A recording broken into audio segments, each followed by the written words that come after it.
Hello दोस्तों, मैं अमर sir with PDA classes के साथ। यहाँ हम कंटिन्यू आपके साथ इंडियन हिस्ट्री मतलब क्लास 10th की हिस्ट्री की बात कर रहे हैं, जिसमें हम आपके साथ मतलब कि 4 चैप्टरों को देख चुके हैं। आराम से हमने 4 चैप्टर को कंप्लीट किया है, जिसमें the making of global world को देखा था, और हमने nationalism in India, nationalism in Europe, the print culture and the modern world को देखा। आज हम इंडस्ट्रियलाइजेशन की बात करेंगे, इंडस्ट्रियलाइजेशन एरा की बात करने वाले हैं। और ये आपका न्यू एनसीईआरटी के अकॉर्डिंग ये आपका लास्ट वाला टॉपिक होगा। तो हमें इंडस्ट्रियलाइजेशन को ये जो टॉपिक है इंडस्ट्रियलाइजेशन को देखना है, और ये जो टॉपिक है ये आपका 4th नंबर का टॉपिक है। कौन से नंबर का? ये चैप्टर नंबर 4 है, और इस पे हम बहुत डिटेल से सारी बात करेंगे कि इंडस्ट्रियलाइजेशन में क्या हुआ। यहाँ बता दूं कि जो सीबीएसई का जो पैटर्न था, मैं पहले भी बोल चुका था, जो सीबीएसई स्टूडेंट होंगे उसमें आपका चैप्टर नंबर 1 और 2, 3 और 4, जिसमें 1, 2 और 4 ये सारा कंप्लीट आने वाला है। और चैप्टर नंबर 3 में जो इसका सेक्शन फर्स्ट है, इसमें सेक्शन बस फर्स्ट, तो फर्स्ट इंपोर्टेंट है। और बाकी अगर मैं सारे टॉपिक की बात करूं तो चैप्टर नंबर 4 जो है ये आपका प्रोजेक्ट, और ये वाला प्रोजेक्ट का पार्ट है, ये आपका सीबीएसई के अकॉर्डिंग नहीं है। लेकिन जो चैप्टर नंबर 5 मतलब, हाँ ये 4 ही है, मतलब चैप्टर नंबर 5 भी कंप्लीट दे चुके। ये वाला चैप्टर भी आपका एक प्रोजेक्ट है, ठीक है। मतलब हम लोग पढ़ चुके हैं 4, लेकिन चैप्टर नंबर 4 बचा था, ये आपका चैप्टर नंबर 4 है। इसमें प्रोजेक्ट की स्पेशल बात करना है, इस टॉपिक को प्रोजेक्ट को लेकर के, लेकिन इस सीबीएसई के अकॉर्डिंग बता रहा हूँ। अगर हम बात करें स्टेट बोर्ड, अब वो स्टेट बोर्ड किसी भी स्टेट का हो तो वो इसमें आपका एक कंप्लीट चैप्टर आएगा, जिसमें हिंदी और इंग्लिश मीडियम दोनों में रहने वाला है। कोई भी क्लास हो, जो स्टेट बोर्ड हो, चाहे बिहार हो, एमपी हो, यूपी हो, छत्तीसगढ़ हो, झारखंड हो, एनीबडी एल्स, किसी भी कंट्री का हो, मतलब किसी भी स्टेट का हो, तो इसमें बेसिक रहने वाला है। तो आपको एक चीज समझना है। चलो हम देरी किए हुए इस टॉपिक को स्टार्ट करते हैं, और ये मैंने कहा ये फाउंडेशन एनसीईआरटी का कोर्स भी इसको इंक्लूड कर सकते हैं। ये इमेज के साथ लिखा है, यहाँ पे लिखा है डाउन ऑफ द सेंचुरी। तो किस प्रकार से इसकी इमेज की क्या यहाँ पे, क्योंकि हमेशा जो स्टोरी स्टार्ट हुई है, हमेशा वो किससे स्टार्ट होती है? एक इमेज के साथ होती है। और देखो इस इमेज के बारे में लिखा है कि इमेज के बारे में क्या है, तो यहाँ ध्यान से देखिए कि चित्र dawn of the century ET Paul museum company की न्यूयॉर्क अमेरिका एवं इंग्लैंड में है। क्या है? ET Paul museum.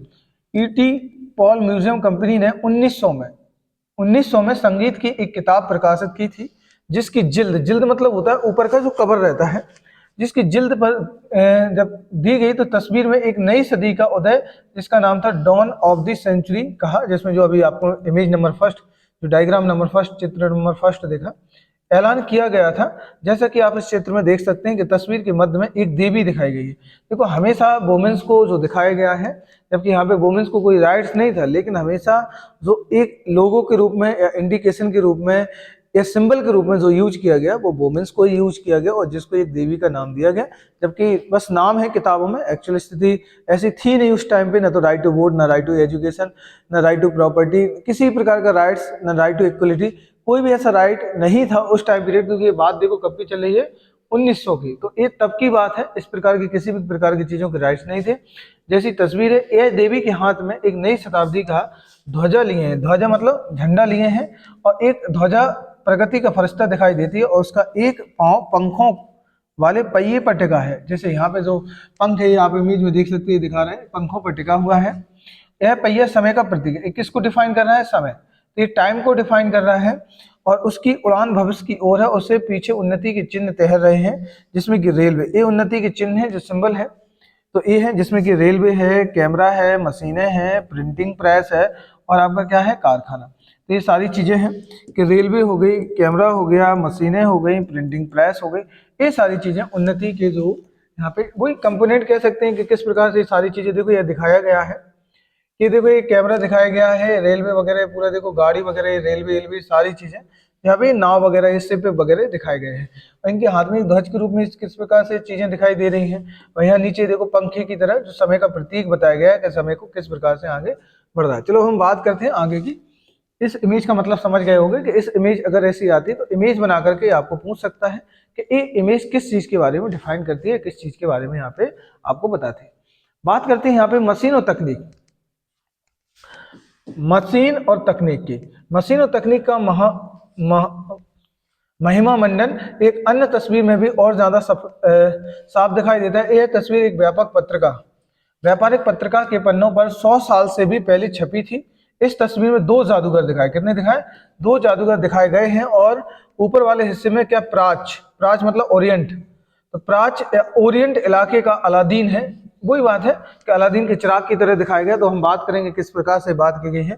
प्राच्य ओरिएंट जैसे अलादीन जैसे चिराग मतलब दिखाया गया है, जिसमें जादुई चिराग की कहानी बात की गई है और रगड़ कर उसे भव्य महल का निर्माण कर दिया है। वही बात बताई कि उसको एक ऐसा, हमें ऐसा कुछ लगता था कि कुछ ऐसी चीजें मिलेंगी जैसे फेरी टेल्स वगैरह स्टोरी के, जैसे कोई परी ने कोई अंगूठी दे दी, उससे कोई विश मांगी, विश पूरी हो जाए, मतलब ऐसा कुछ सहायता था। हर एक इंसान का हमेशा से एक काल्पनिक की दुनिया में एक मैथोलॉजी टाइप की थिंकिंग, ये कुछ ऐसा कि हमें जो भी पलक झपकाए, मतलब इस प्रकार से कुछ भी सोचें वो हमारे सामने हो। वही एक अलादीन की स्टोरी की तरह, और वही एक फेरी टेल्स की, जैसे कि परी की कोई जादुई छड़ी हो या कोई परी की कोई अंगूठी हो, ये सारी चीजें ऐसी इमेज हमारे दिमाग में है। यहाँ पे एक मीनिंग जो आया है ओरिएंट, जिसका प्राच्य नाम है भूमध्य सागर। भूमध्य सागर के पूर्व में स्थित देश है। आमतौर पर यह शब्द एशिया के लिए इस्तेमाल किया जाता था।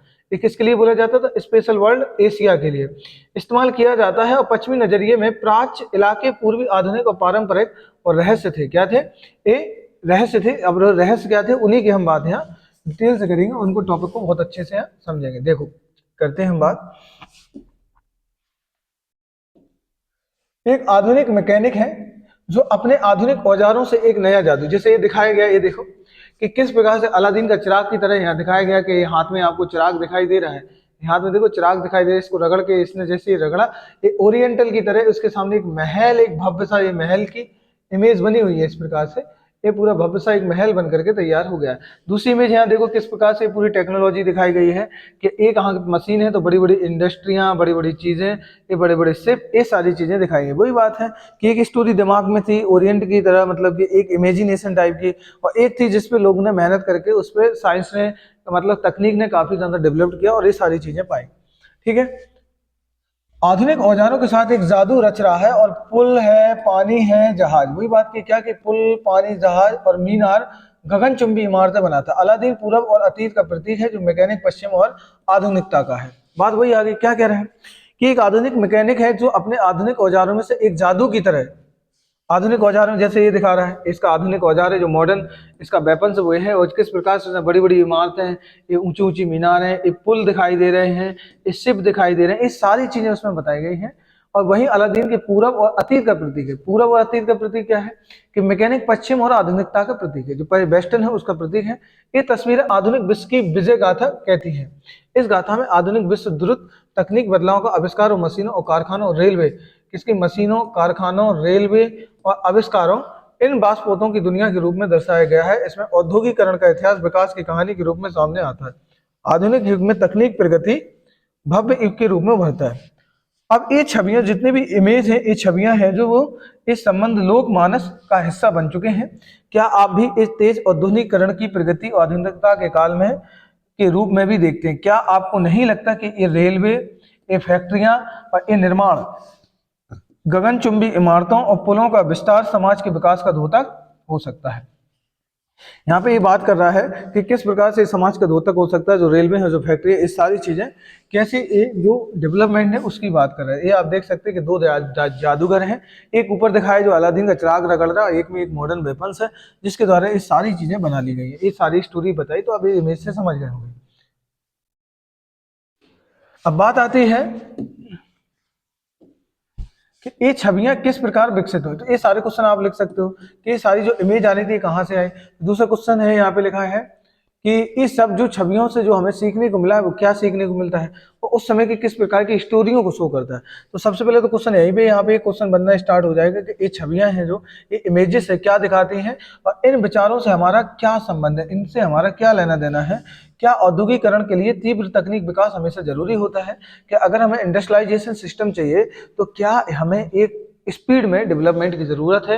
ये सारी बात की। क्या आज भी हम तमाम तरह के कामों को दिनों दिन बढ़ते मशीनीकरण, जो दिन पे दिन बढ़ता तो मशीनीकरण है, जो मशीनीकरण का गुणगान कर सकते हैं? औद्योगिकरण से लोग की जिंदगी पर क्या असर पड़ा? ऐसे सवालों का जवाब देने के लिए हमें औद्योगिकरण के इतिहास को समझना पड़ेगा। वही बात है कि इन सारी चीजों की जानकारी के लिए हमें इंडस्ट्रियलाइजेशन की हिस्ट्री को समझना पड़ेगा। इस अध्याय में हम यही इतिहास पढ़ेंगे कि यहाँ हम दुनिया के पहले औद्योगिकरण और राष्ट्र ब्रिटेन स्पेशल बात करेंगे कि दुनिया का जो पहला औद्योगिकरण था, इंडस्ट्रियलाइजेशन था, सबसे पहले हम किसकी बात करेंगे, राष्ट्र ब्रिटेन, किसकी बात, ब्रिटेन। और उसके बाद भारत में औद्योगिकरण का अध्ययन करेंगे, जहां औद्योगिक बदलाव का पैटर्न औपनिवेशिक शासन की तरह शासन से तय हो रहा था। ये बेसिक चीजें हैं जो हम समझेंगे और जिनकी बात हम बहुत अच्छे से करेंगे। तो ऐसे उदाहरण दीजिए जहां पर आधुनिक विकास की प्रगति की वजह समस्याएं पैदा हुई हैं। आप चाहें तो पर्यावरण, आणविक और हथियार और बीमारियों से संबंधित क्षेत्रों पर विचार कर सकते हैं। ठीक है, अब बात करते हैं औद्योगिक क्रांति से पहले क्या था, अब हम समझते हैं। और बात करें कि इंडस्ट्रियलाइजेशन की जो रेवोल्यूशन हुआ, इंडस्ट्रियलाइजेशन जिसे हम रेनेसां पीरियड कहते हैं, इसको क्या बोलते हैं, रेनेसां पीरियड कहते हैं। ये कब से, ये वही 7वीं सेंचुरी के, 7 और 18th सेंचुरी के अप्रोक्सली स्टार्ट होता है और 17th सेंचुरी में यही पीरियड आता है जिस टाइम पे ये पूरी जो टेक्नोलॉजी से लेकर के जब बड़े बड़े जो साइंटिस्ट थे जो बड़ी बड़ी डिस्कवरी कर रहे थे, इनोवेशन कर रहे थे, बड़े बड़े इन्वेंशन कर रहे थे, तो वहीं पे ये दौर स्टार्ट होगा जिसमें ये सारी चीजें हम देखेंगे। बात करते हैं औद्योगिकरण, जो इंडस्ट्रियलाइजेशन है, अक्सर हम कारखानों के विकास के साथ ही जोड़कर देखते हैं। जब हम औद्योगिक उत्पादन की बात करते हैं तो हमारा आशय फैक्ट्रियों से किससे होता है, फैक्ट्रियों में होने वाले उत्पाद से होता है। और जब हम औद्योगिक मजदूरों की बात करते हैं तो हमारा आशय कारखानों में काम करने वाले मजदूरों से होता है। जो कारखानों में काम करने वाले कौन होते हैं, मजदूर होते हैं, ये उनसे होता है। औद्योगिकरण के इतिहास का अक्सर प्रारंभिक फैक्ट्रियों की स्थापना से शुरू होता है। वही बात है कि इंडस्ट्रियलाइजेशन की जो शुरुआत होती है वो कहाँ से होती है, ये लिखा है कि औद्योगिकरण की इतिहास का अक्सर फैक्ट्रियों के स्थापना से शुरू होता है। किससे होता है, फैक्ट्रियों का जो एस्टेब्लिशमेंट है उनसे स्पेशल ये बात कही है कि ये चीज कहाँ से स्टार्ट होती है, ये चीजें बेसिक है, तो देख सकते हैं कहाँ से। पर इस सोच में एक समस्या है। दरअसल इंग्लैंड और यूरोप, जो इंग्लैंड है और जो यूरोप है, इंग्लैंड और यूरोप की स्थापना से पहले भी अंतर्राष्ट्रीय बाजार के लिए बड़े पैमाने पर औद्योगिक उत्पादन होने लगा था। इंपोर्टेंट ये है, हमें ये चीज समझना है कि इंग्लैंड और यूरोप, इंग्लैंड और यूरोप में फैक्ट्रियों की स्थापना से भी पहले अंतर्राष्ट्रीय बाजार के लिए बड़े पैमाने पर औद्योगिक उत्पादन होने लगा था। जो बड़े लेवल पर जो था वो इंडस्ट्रियलाइजेशन का कॉन्सेप्ट आने लगा। यह उत्पादन फैक्ट्रियों में नहीं होता था। यह उत्पादन किस में नहीं होता था, फैक्ट्रियों में नहीं होता था। बहुत सारे इतिहासकार औद्योगिकरण के इस चरण के लिए आदि यहाँ पे शब्द यूज किया है, आदि औद्योगिकरण, प्रोटो इंडस्ट्रियलाइजेशन का नाम देते हैं। क्या देते हैं, प्रोटो इंडस्ट्रियलाइजेशन का नाम देते हैं। तो यहाँ पे स्पेशल चीज समझ सकते हैं जिसमें आदि मतलब क्या होता है, किसी चीज की पहली प्रारंभिक अवस्था का संकेत। तो वही बात है कि जो चीज थी आदि मतलब आदिकाल मतलब जो सबसे पहले जो चीज आई है उसकी स्टार्टिंग जो हुई है उसका मतलब है, तो जिसे प्रोटो इंडस्ट्रियलाइजेशन बोलते हैं। तो ये सब जैसे इंडस्ट्रियलाइजेशन से आने से पहले जो कंडीशन है उस चीज को यहाँ पे डिफाइन कर रहा है। चलो आगे बात करते हैं हम लोग, हुआ क्या आगे देखते हैं। 17वीं और 18वीं शताब्दी में यूरोपीय शहरों में सौदागर गांव की तरफ रुख करने लगे। तो वही बात है कि 17 और 18 सेंचुरी में जो व्यापारी वर्ग थे, छोटे छोटे सौदागर होते थे, वो गांव से किस तरफ आने लगे, शहरों की तरफ। वो सारे के सारे लोग कहाँ आने लगे, ये लिखा है यूरोपीय शहरों के सौदागर जो होते थे वो किसकी तरफ रुख करने लगे थे, वो गांव की तरफ। मतलब यूरोपीय शहरों के सौदागर गांव की तरफ, मतलब शहरों से वो गांव की तरफ आने लगे और वे किसानों कारीगरों से पैसा देते थे। वही बात है, अच्छे से समझना है, मैं यहाँ उल्टा बोल दिया कि वो लोग शहरों से गांव जाने लगे। अब क्या होता था, जो गांव के कारीगर होते थे, क्योंकि गांव के लोगों को शहर में जरूरत नहीं पड़ती, क्योंकि बेसिक जो उनकी नीड होती थी वही फुलफिल हो जाती थी। अब शहरों के लोग गांव जाकर के उनको पैसे एडवांस देते थे और जो भी वो डेली रूटीन में जो माल का यूज करते थे, जो प्रोडक्ट बनाते थे, उनको वहीं जाकर के वो खरीदने लगे। वही बात बोला कि पैसा देते थे और उनसे अंतर्राष्ट्रीय बाजार के लिए उत्पादन करवाते थे, इंटरनेशनल मार्केट के लिए। और उस समय विश्व व्यापार के विश्व विस्तार, दुनिया के विभिन्न भागों में उपनिवेश की स्थापना के कारण चीजों की मांग बढ़ रही थी। उस समय क्या हुआ कि दुनिया का विस्तार हो रहा था, दुनिया के विभिन्न भागों में उपनिवेशों की जो स्थापना हो रही थी, कॉलोनियां बन रही थी, जिस वजह से चीजों की डिमांड बढ़ने लगी। तो जो चीजें थी उनका बहुत ज्यादा मांग बढ़ने लगी थी, जो प्रोडक्ट होते थे उनकी बहुत ज्यादा क्या होने लगी, उनकी डिमांड बढ़ने लगी थी। तो डिमांड बढ़ने के साथ साथ हुआ क्या, इस समय पूरा करने के केवल शहरों में रहते हुए उत्पादन नहीं बढ़ाया जा सकता था। वजह यही थी कि शहरों में शहरी दस्तकारी व्यापारिक गिल्ड्स काफी ताकतवर होते थे। हुआ क्या हुआ कि शहरों में चीज नहीं हो सकती, शहरों में जो दस्तकारी थे और व्यापारिक जो गिल्ड्स थे वो काफी ताकतवर थे। गिल्ड्स मतलब होते हैं एक व्यापारी वर्ग रहता है और एक गिल्ड्स उत्पादकों संगठन होते थे। एक गिल्ड्स कौन होते थे, एक ग्रुप बना लेते थे, संगठन होते थे। गिल्ड्स से जुड़े उत्पादक कारीगरों को प्रशिक्षण देते थे। जो गिल्ड्स से जुड़े जो उत्पादक होते थे वो कारीगरों को क्या देते थे, ट्रेनिंग देने का काम करते थे। और क्या हो गया, अब हम और कुछ बात कर लेते हैं। उत्पादकों को नियंत्रण रखते थे और प्रतिस्पर्धा मूल्य तय करते थे। और जो मार्केट में जो प्राइस होती थी, ये लिखा ना प्रतिस्पर्धा मूल्य, प्राइस को तय करते थे। व्यवसाय में नए लोगों को आने से रोकते थे, और मार्केट में जो नए नए लोग थे, व्यापार में जो ट्रेड में, उनको आने से रोकने का काम भी करते थे। अब देखते हैं आगे क्या है। शासक ने भी विभिन्न गिल्ड्स को खास उत्पादकों के उत्पादन व्यापार का एकाधिकार दिया हुआ था। मोस्ट इंपोर्टेंट पॉइंट, जैसे क्या बोला कि जो ग्रुप्स होते थे, जो शासक वर्ग होते थे, उनने स्पेशल इनको क्या दे के रखे थे, उनको स्पेशल राइट्स दे के रखे थे। क्या स्पेशल दे के रखे थे? राइट्स। तो जो शासक थे, उनने शासकों ने भी विभिन्न गिल्ड्स को खास उत्पादक के और व्यापार का एकाधिकार, मोनोपोली, ये इंपोर्टेंट है, एकाधिकार दिया हुआ था, और फलस्वरूप नए व्यापारी शहरों में कारोबार नहीं कर सकते थे। मोस्ट इंपोर्टेंट पॉइंट कि जो गिल्डर्स होते थे, जो यहाँ के जो शासक थे, जो राजा थे, उनने गिल्डर्स को क्या दे के रखे थे? गिल्डर्स एक ग्रुप होता था जो ज्यादातर ये व्यापारिक वर्ग में ज्यादातर ताकतवर ग्रुप होता था, और ये ज्यादातर लोगों को क्या करते थे, उनसे उत्पादक जो जुड़े हुए कारीगर थे, उनको ट्रेनिंग देने का काम करते थे, और मार्केट में जो प्राइस भी होती थी किसी प्रोडक्ट की, उसको डिसाइड भी करते थे। तो इनकी पावर को आप समझ सकते हो। यहाँ तक कि इनकी पावर इतनी ज्यादा थी, शासकों ने भी विभिन्न जो गिल्डर्स थे, उनको खास उत्पादन से उत्पादक और व्यापार का एकाधिकार, जो मोनोपोली का सिस्टम था, एकाधिकार दिया हुआ था, और फलस्वरूप नए व्यापारी शहरों में कारोबार क्या करते थे? नया जो कारोबार नहीं कर सकते थे, इसलिए वे गांव की तरफ जाने लगे। क्या हो गया? यही कारण था, वे किसकी तरफ जाने लगे? वे गांव की तरफ जाने लगे थे। ठीक है, ये आप समझ गए होंगे कि इसमें क्या बेसिक चीजें हैं। यहाँ एक इमेज बताई गई है और इसको हम समझेंगे, अभी बात करेंगे। देखो क्या लिखा है, 18वीं सदी में कताई। 18वीं सदी में कताई क्या? आप देख सकते हैं कि परिवार के सभी सदस्य धागा बना रहे हैं। क्या बना रहे हैं? परिवार के सारे सदस्य धागा बनाने का काम कर रहे हैं। काम लगे, और ध्यान दीजिए कि एक चरखे पर केवल एक ही तकली बन रही है। ये है कि इस पर केवल एक चरखे पर केवल एक ही तकली बनने का काम होता था, केवल एक ही धागा बनने का काम हो पाता था। होगा क्या? गांव में गरीब काश्तकार और दस्तकार सौदागरों के लिए काम करने लगे। यही हुआ कि गांव में जो लोग थे, जो गरीब काश्तकार थे, दस्तकार सौदागर थे, वो किसके लिए काम करने लगे? जो उनके लिए। जैसे कि आपने पिछले साल की पाठ्य पुस्तक में देखा, यह एक ऐसा समय था जब खुले खेत खत्म होते जा रहे थे। ये टाइम था जो ओपन खेत होते थे, मतलब जो चीजें वो खत्म होती जा रही थी। कॉमन्स की बाड़ाबंदी की जा रही थी। कॉमन्स की बाड़ाबंदी की जा रही थी। अब तक अपनी रोजी रोटी के लिए लोग जमीनों से जलावन, लकड़ी, बोरियां, सब्जियां, भूसा और चारा आदि बीन कर काम चलाने वाले छोटे किसान, जिन्हें कॉटेजर कहा जाता था, और गरीब किसान आमदनी के लिए स्रोत ढूंढ रहे थे। बहुतों के पास तो छोटे मोटे खेत थे, लेकिन उनसे घर के सारे लोगों का पेट नहीं भर पाता था। इसलिए जब सौदागर वहां आए तो उन्होंने माल पैदा करने के लिए पेशगी रकम ले ली। वही बात है कि पहले से एडवांस ले लिया, किसान फौरन तैयार हो गया और सौदागर के लिए काम करते हुए गांव में ही रहते हुए अपने छोटे छोटे खेतों को भी संभाल सकते थे। देखो ये काम हुआ अच्छा था, क्योंकि गांव में ज्यादातर ओपन खेत होते थे, कोई टेक्नोलॉजी थी नहीं, और ना किसी के पास खाली जमीन भी उतनी ज्यादा नहीं थी, तो छोटे छोटे खेत थे। तो इनको सबसे बड़ी प्रॉब्लम वही होती थी कि इतना आसान नहीं था कि इतना अच्छा मतलब उत्पादन करना, ये सब चीजें। लेकिन गांव में ही जब ये सौदागर और ये काश्तकार आने लगे, तो मतलब गांव में ही सौदागर बड़े बड़े शहरों से आने लगे, तो उनको पेशगी दे देते। पेशगी का मतलब होता है एडवांस दे देते थे। अब उनको उसी जगह पे, और इसलिए वो लोग अब बेरोजगार भी थे, और उनको घर बैठकर ही वो चीजें मिल रही थी, तो उनके लिए बेहतर ऑप्शन था। तो इस वजह से उनने, और जो छोटी छोटी उनके पास जमीनें थी, जो छोटे छोटे खेत थे, उनकी वो देखभाल अच्छे से करने लगे। तो आप समझ सकते हो, ये चीज हमने देखी आपके साथ। अब हम आगे चलते हैं।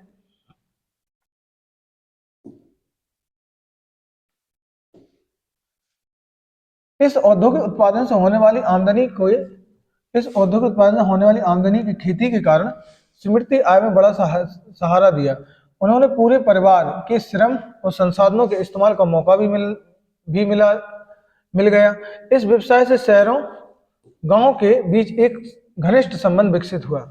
सौदागर रहते तो शहरों में थे, लेकिन उनके लिए ज्यादातर काम देहात में चलता था। वही बात है, वो रहते जरूर शहरों में थे, लेकिन उनका जो काम था वो ज्यादातर काम होता था। वही बात है, शहरों में रहते थे, लेकिन उनका ज्यादातर काम देहात में चलता था। इस लिखा ना, शहरों गांव के बीच एक घनिष्ठ रिश्ता हो गया। यही रीजन हुआ कि यहाँ पे शहर और गांव एक साथ पास आने लगे। इंग्लैंड का कपड़ा व्यवसाय, जिसे स्टेपलर्स कहते थे, कि जो इंग्लैंड का जो कपड़ा व्यापारी था, जिसे स्टेपलर्स से ऊन खरीदते थे, स्टेपलर से ऊन खरीदते थे और सूत काटने वाले के पास पहुंचा देते थे। इससे क्या होता है, जो धागा मिलता था, बुनकर या फुलर्स और रंग साजों के पास ले जाया जाता था। लंदन में कपड़ों की फिनिशिंग होती थी। इनके बाद निर्यातक व्यापारी कपड़ों को अंतर्राष्ट्रीय बाजार में बेच रहे थे, इसलिए लंदन को तो फिनिशिंग सेंटर के रूप में ही जाना जाने लगा। इंपोर्टेंट, लंदन को किस लिए जाने लगा, ये भी क्वेश्चन बन सकता है कि उस समय फिनिशिंग सेंटर के रूप में कौन जाने लगा, और जो इनकी इंटरनेशनल मार्केट में जिन प्रोडक्ट की डिमांड बढ़ती जा रही थी, अब वो शहर से जो व्यापारी वर्ग थे, जो सिटी बड़े बड़े शहर थे, वो गांव जाने लगे, और गांव के जो किसान थे छोटे मोटे, वो इन सब चीज़ों का क्या करने लगे, इनका उत्पादन करने लगे, और इनको जो कच्चा माल था, जो ये चीज़ें थी, वो देने लगे। तो इन सब चीज़ों को उत्पादन करने लगे, उनको घर बैठ के ये सारी चीज़ें हो गई। वही बात है कि इन सब चीज़ों के थोड़े से अच्छे से होने लगे। इसमें पूरा प्रोसेस बताया है इस वाले पैरा में कि किस प्रकार से, उसमें लिखा है कि शहर और गांव के बीच जो संबंध थे, जो रिश्ते थे, बहुत अच्छे हो गए, और सौदागर रहते हुए शहरों में थे, लेकिन उनके लिए काम ज़्यादातर देहात में होता था, मतलब गांव में चलता था। इंग्लैंड के कपड़ा व्यवसायी जैसे स्टेबलर्स से ऊन खरीदते थे, जो इंग्लैंड के जो कपड़ा व्यवसायी होते थे, जो बिजनेसमैन, जो व्यापारी वर्ग होता था, स्टेबलर्स एक ग्रुप था, उनसे ऊन खरीदते थे, जिन्हें बूलन कहते हैं।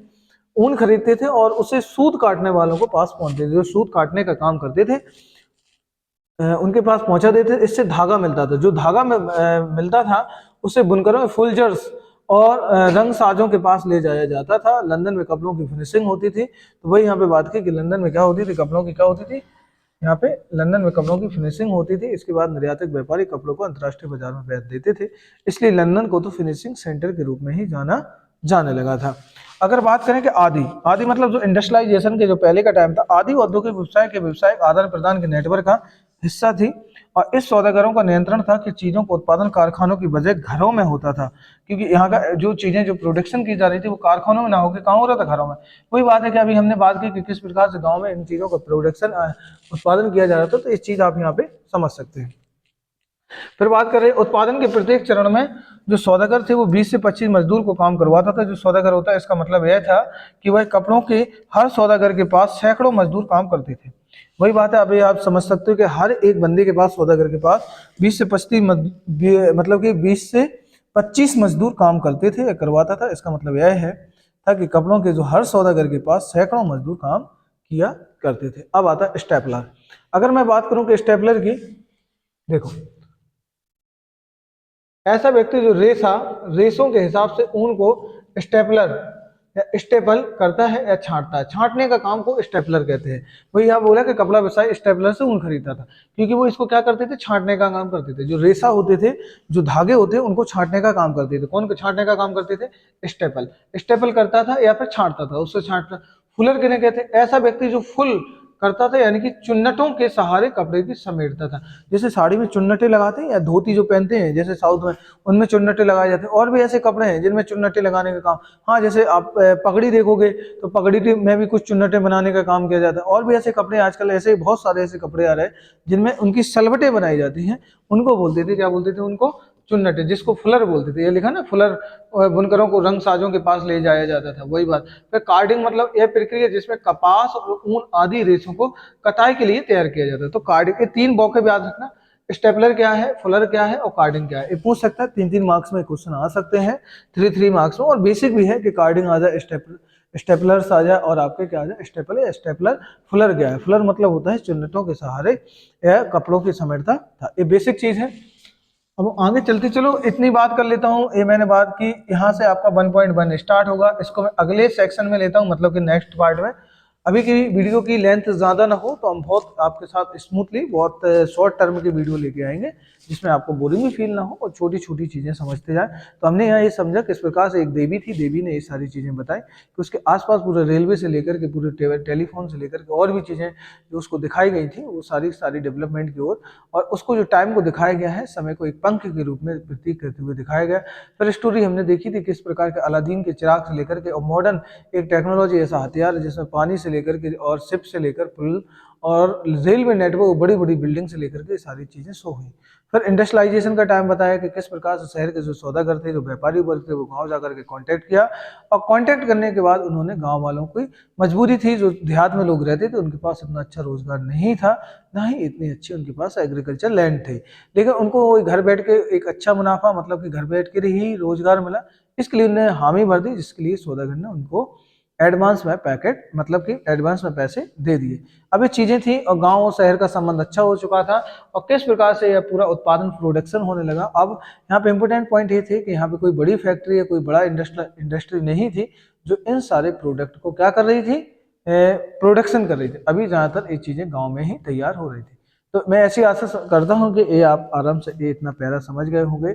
इसकी हमने बात की। अब हमारे साथ जो नेक्स्ट सेक्शन जो आएगा, इसमें कारखानों का होता है। अब पढ़ेंगे इंडस्ट्रियलाइजेशन आया कहाँ, बड़ी बड़ी फैक्ट्री आएंगी, और ये 70 87 सारी बात करेंगे। 70 60 में ब्रिटेन में ये सारी चीज़ें होंगी, और 1.1 पढ़ेंगे और इसको अच्छे से देखेंगे। फिर औद्योगिकरण परिवर्तन की रफ्तार कैसे बढ़ेगी, ये 1.2 देखेंगे। बहुत अच्छे से पढ़ने के बाद ये चीजें सारी देखते हुए जाएंगे और पढ़ते जाएंगे। फिर आएगा हाथ का श्रम और भाषा शक्ति। तो ये पॉइंट हम अगले वाले पार्ट में देखने वाले हैं, नेक्स्ट वाले चैप्टर में पढ़ेंगे, मतलब नेक्स्ट वाले पार्ट में पढ़ेंगे। तो मिलते हैं हम आपके साथ इसी चैप्टर के साथ नेक्स्ट पार्ट में, मतलब नेक्स्ट वीडियो में इसी सेक्शन के साथ। ओके, थैंक यू, जय हिंद।